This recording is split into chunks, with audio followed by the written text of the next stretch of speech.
Hello friends, അപ്പോൾ craft number 4ലേക്ക് എല്ലാവർക്കും സ്വാഗതം. ഇന്നൊരു ടിഷ്യൂ പേപ്പറും നൂലും മാത്രം മതി നല്ല അടിപൊളി റോസാപ്പൂ ഉണ്ടാക്കാനായിട്ട്. അതിനായിട്ട് ഒരു ടിഷ്യൂ ആവശ്യത്തിനുള്ളത് വെട്ടിയെടുത്തതിന് ശേഷം നടുക്കൂടെ മടക്കി അതിൻ്റെ നടുക്കു ഭാഗത്ത് വെച്ചിട്ട് നമ്മൾ കട്ട് ചെയ്യണം. അപ്പോൾ നമുക്ക് 2 പൂക്കൾ ഉണ്ടാക്കാം ഒരു ടിഷ്യൂ പേപ്പറും വെച്ചിട്ട്. ഓക്കെ, അപ്പോൾ അതിൻ്റെ ഒരു ഷീറ്റ് എടുത്തതിന് ശേഷം അതിൻ്റെ കോർണർ ചെറുതായിട്ട് മടക്കി കൊടുത്തിട്ട് ഇതുപോലെ ഇതളുകൾ ഇങ്ങനെ മടക്കി ഉണ്ടാക്കി കൊടുക്കണം.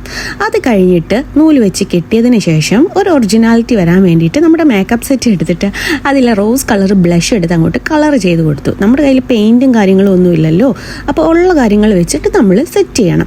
അത് കഴിഞ്ഞ് കുറച്ച് സ്ട്രോ ഉണ്ടായിരുന്നു, അതെടുത്തു പശ വെച്ച് ഒട്ടിച്ച് ഇതാണ് ഫൈനൽ ലുക്കാക്കി മാറ്റിയത്. വളരെ ഈസി ആയിട്ട് നമുക്ക് 1 മിനിറ്റ് കൊണ്ട് ചെയ്യാവുന്നതേ ഉള്ളൂ. ഇഷ്ടപ്പെട്ടവർ ട്രൈ ചെയ്ത് നോക്കണം. ഒപ്പം സബ്സ്ക്രൈബ് ചെയ്യണം, ലൈക്ക് ചെയ്യണം, ഷെയർ ചെയ്യണം. Tata, bye bye.